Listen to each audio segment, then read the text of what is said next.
Well, thank you very much. We had a terrific meeting. We discussed a lot of things. As you know, I had an excellent phone call with President Putin that lasted for over 2 hours.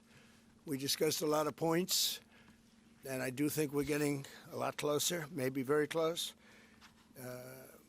The President and I just spoke to the European leaders. They were President Emmanuel Macron of France, President Alexander Stubb of the Republic of Finland, President Karol Nawrocki of the Republic of Poland, Prime Minister Jonas Gahr Store of the Kingdom of Norway, Prime Minister Giorgia Meloni of the Italian Republic, Prime Minister Keir Starmer of the United Kingdom of Britain and Northern Ireland,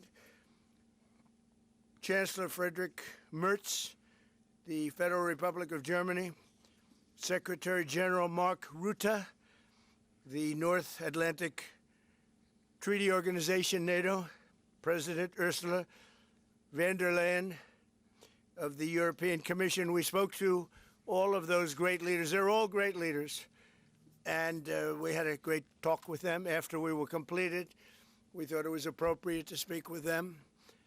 And our meeting was excellent. We covered, somebody would say 95%. I don't know what percent, but we have made a lot of progress on ending that war, which is really certainly the most deadly war since World War II, probably the biggest war since World War II. And I want to thank Steve Witkoff, who's here, and I'd like to thank Jared, who's here someplace. Thank you, Jared. And thank you, Steve. What a great job you've done. Jared Kushner, Steve Witkoff, and Marco Rubio is here. Thank you, Marco. And Pete Hegseth is here. Those two people are doing an unbelievable job. And the four people on this one are doing, I don't think anybody could do it. And we'll see if it gets done, but it's very close, certainly. Nobody would even have a chance of getting it to where it is right now. Nobody would have thought that was possible. So I just want to say we've done very well. We've had discussions on just about every subject, and that includes with President Putin before. And we went into great detail, and we likewise went into great detail today. And it was an honor to have you at Mar-a-Lago and have lunch. I hope you enjoyed the food. Your people enjoyed the food, I can tell you that. You're big, strong people. Your general over there looks like central casting. I want to also, by the way, speaking of generals, we have a great general, General Raisin Kane, who is here someplace. Thank you, General. Thank you very much. He's great. So, Mr. President, maybe you want to say a few words, and then we'll speak over the next couple of weeks. We'll speak probably quite a bit, but we'll speak tomorrow. Thank you very much. Appreciate it. Thank you so much, Mr. President. Thank you. Thank you for everything. Dear colleagues, first of all, I would like to thank President Trump for a great meeting at this amazing place in his home in Mar-a-Lago. And we had a really great discussions on all the topics, and we appreciate the progress that was made by American and Ukrainian teams in these recent weeks. Special thanks to Steve Witkoff and Jared Kushner, and thank you for their engagement and full commitment, and also to our team, and first of all to Rustem Umerov and General Gnatov, and to all our teams. And we discussed all the aspects of the peace framework, which includes, and we have a great achievements, 20-point peace plan, 90% agreed, and U.S.-Ukraine security guarantees, 100% agreed. U.S.-Europe-Ukraine security guarantees, almost agreed. Military dimension, 100% agreed. Prosperity plan being finalized, and we also discussed the sequencing of the following actions. And we agree that security guarantees is a key milestone in achieving lasting peace, and our teams will continue working on all aspects. We also had a joint productive call with European leaders, like President Trump said already, and a lot of leaders, including NATO and EU. And we agreed that our teams will meet in upcoming weeks to finalize all discussed matters, and we agreed with President Trump that he will host us, and maybe in Washington, European leaders and Ukrainian delegation, yes, in January. And Ukraine is ready for peace. And once again, would like to thank President Trump for a warm welcome and substantial discussion. Thank you, Mr. President. Thank you very much. Thank you so much. Any questions, please?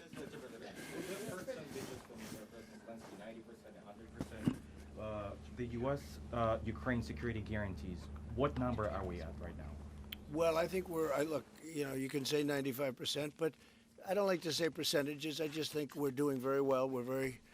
We could be very close. There are one or two very thorny issues, very tough issues, but I think we're doing very well. We made a lot of progress today, but really we've made it over the last month. This is not a one-day process deal. This is very complicated stuff, but I think when the president says 95, I think, could be close to 95%. Yeah, please, behind you. Mr. President, have you agreed on the so-called free trade zone on Donbass? How to separate the sites? How to make the separation line? Who will be responsible? The word for that agreed is too strong. I would say not agreed, but we're getting closer to an agreement on that, and that's a big issue. Certainly, that's one of the big issues, and I think we're closer than we were probably. It's unresolved, but it's getting a lot closer. That's a very tough issue, but one that I think will get resolved. Yeah, please. We are receiving some mixed signals coming from Moscow, even after you spoke with President Putin.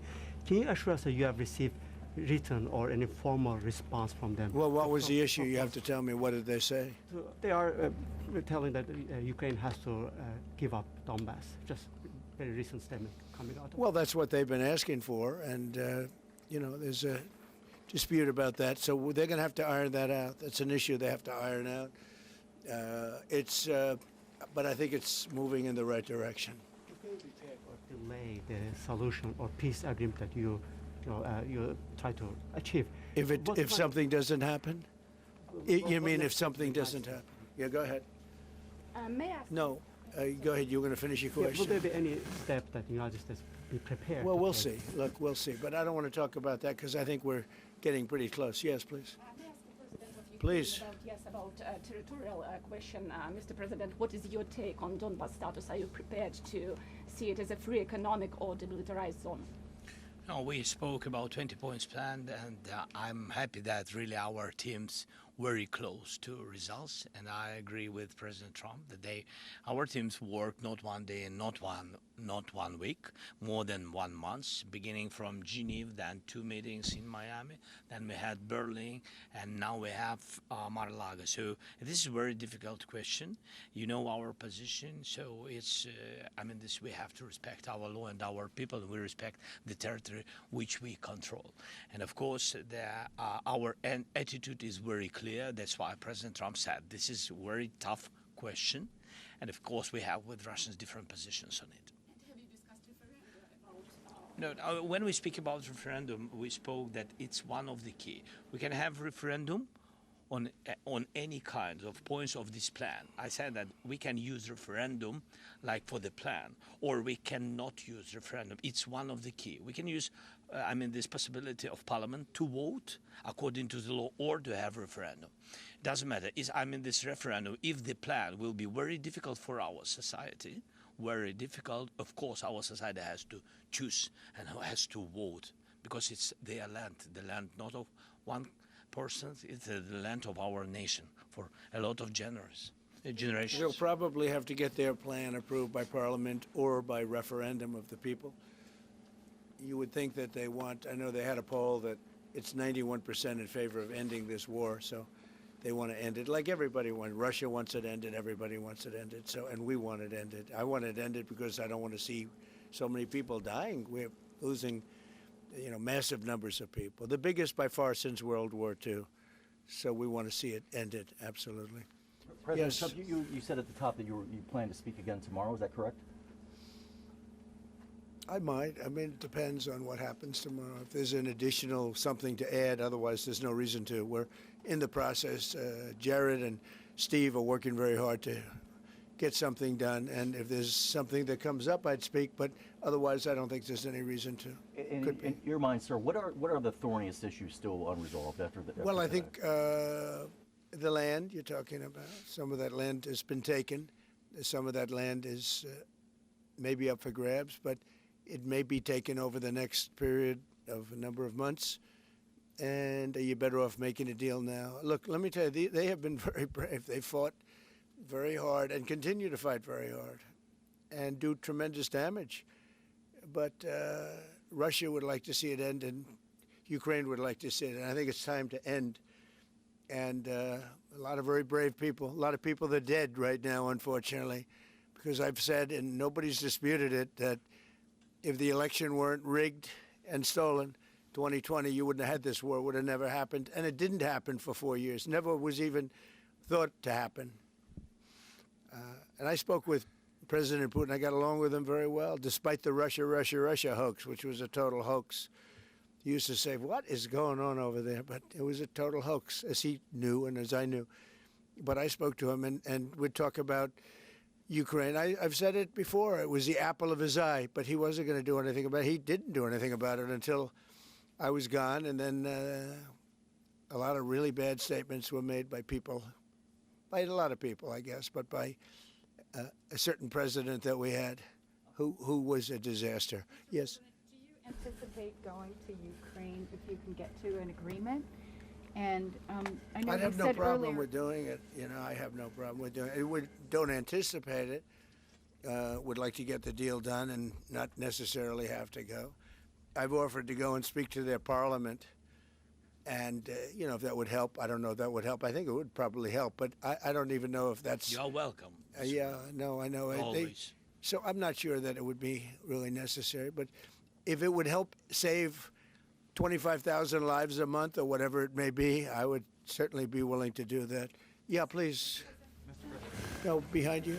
Thank you, Mr. President. And how about Where are you from? from Ukraine? Good, I had a feeling. Solana Public Broadcast. Good. And how about Zaporizhia nuclear plant? Have you discussed this question? On what? Zaporizhia nuclear plant. Yeah, we discussed that at length today. As you know, it's in pretty good shape. It can start up immediately, almost immediately.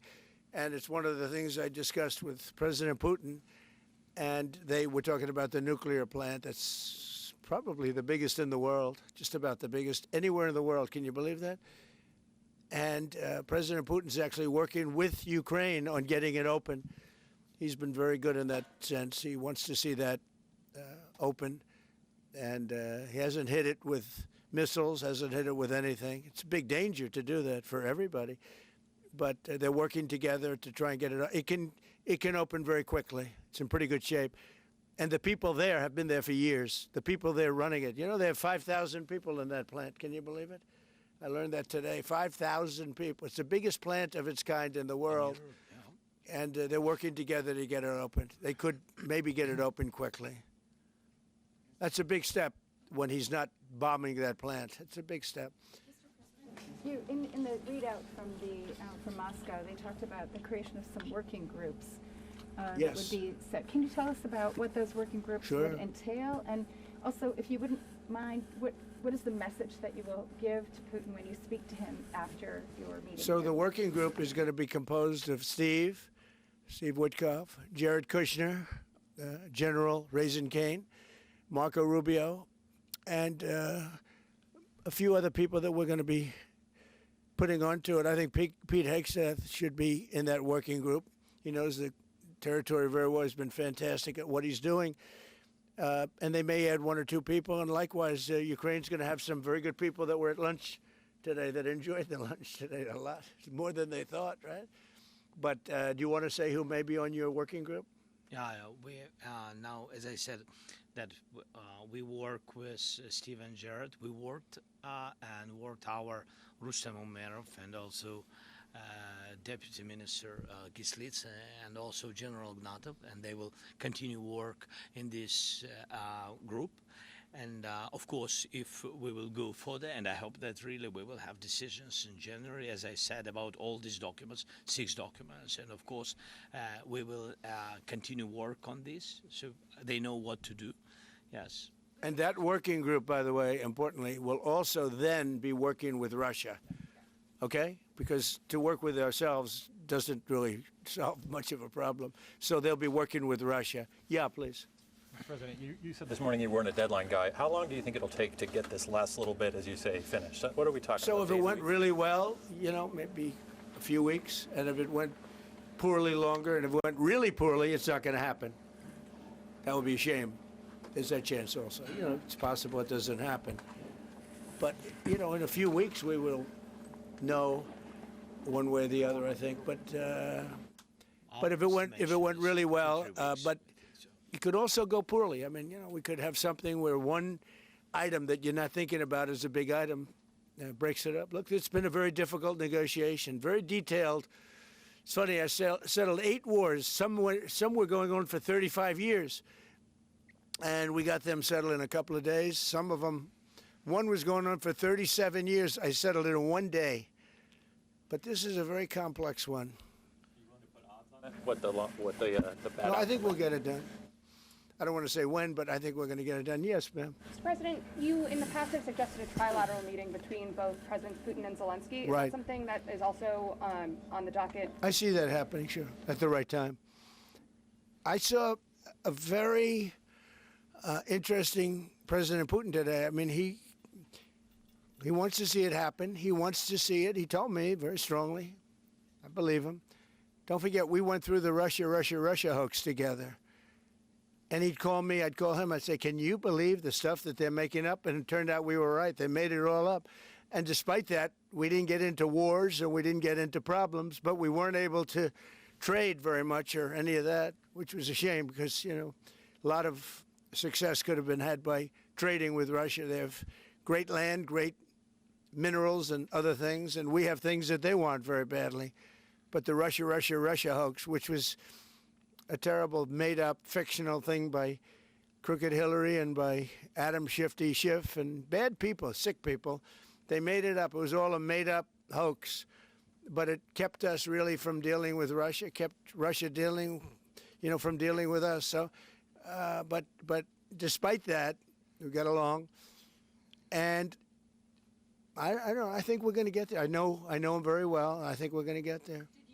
Discuss any time, location, meeting place? Yeah, we're discussing a lot of things. No, look, I was on the phone with him for almost, I guess, 2.5 hours, they're just telling me now. It's a long time.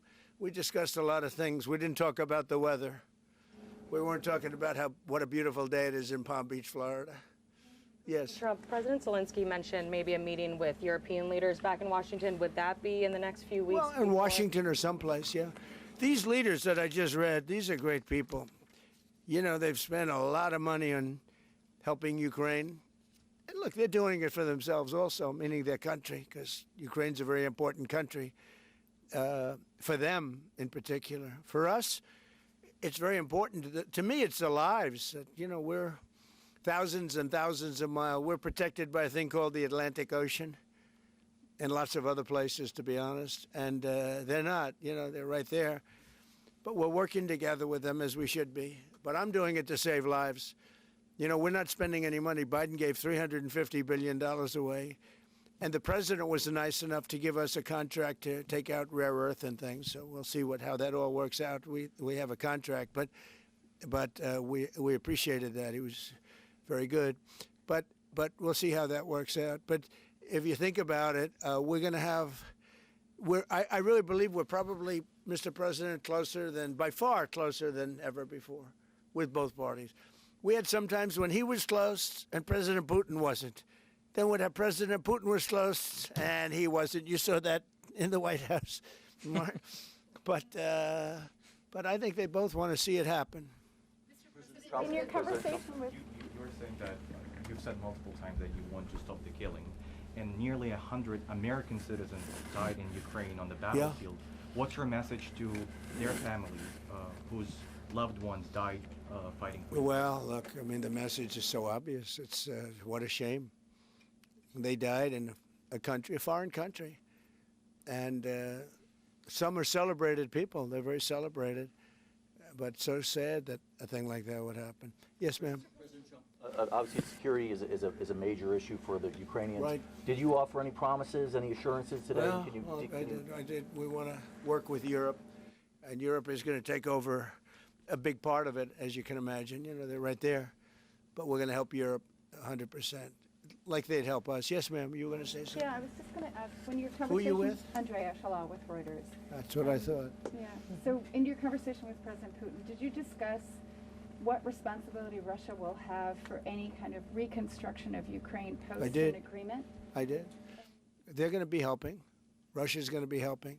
Russia wants to see Ukraine succeed. Once it sounds a little strange, but I was explaining to the president, President Putin was very generous in his feeling toward Ukraine succeeding, including supplying energy, electricity, and other things at very low prices. So a lot of good things came out of that call today. But they were in the works for 2 weeks with Steve and with Jared and Marco and everybody. Did Russia agree, or did Putin agree to a ceasefire to allow a referendum to take Not a place? ceasefire, and that's one of the points that we're working on right now. No, not a ceasefire. He feels that, look, you know, they're fighting and to stop, and then if they have to start again, which is a possibility, he doesn't want to be in that position. I understand that position. The president feels strongly about that or something, but I think we're finding ways that we can get around that. But I understand President Putin from that standpoint. You know, you have to understand the other side. And, you know, I'm on the side of peace. I'm on the side of stopping the war. So, but I think that's a problem that's going to get solved, yeah. Would people who live outside of Ukrainians who fled during the war be allowed to participate in the referendum? What do you mean, people where live? The people that left. refugees who fled to Poland and You know, Germany. if we speak about the people who are abroad, who are not on the territory of Ukraine, you mean that in Poland, in Germany, we have millions of people. Yeah, they have a referendum in the same of elections, in the same way how people come and vote. They have rights for this, and of course they have to come. That's why if we will come to referendum, yes, if we will come to such decision, people need infrastructure for this, and it's not simple. And that's why we spoke about it. It can't be in one day, very quickly. It's difficult because we need infrastructure. When you have millions of people, you have to build it in Europe, mostly in Europe for today. President Trump, I know you've sounded an optimistic note here, but what happens in a few weeks if things sputter? What are you prepared to do? They keep fighting, and they keep dying. No good.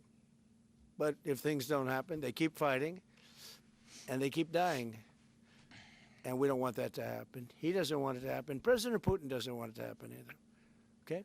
Thank you very much, everybody. Thank you. Appreciate it. Great. Thank you. Thank you, sir. And thanks for lunch.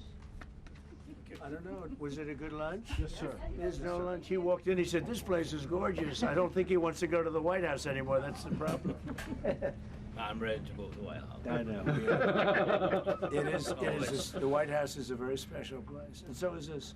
I hope you enjoyed it. Thank you very much. So much. Thank you, sir. Thank you, sir. Thank you. Thank you, everybody. Good question.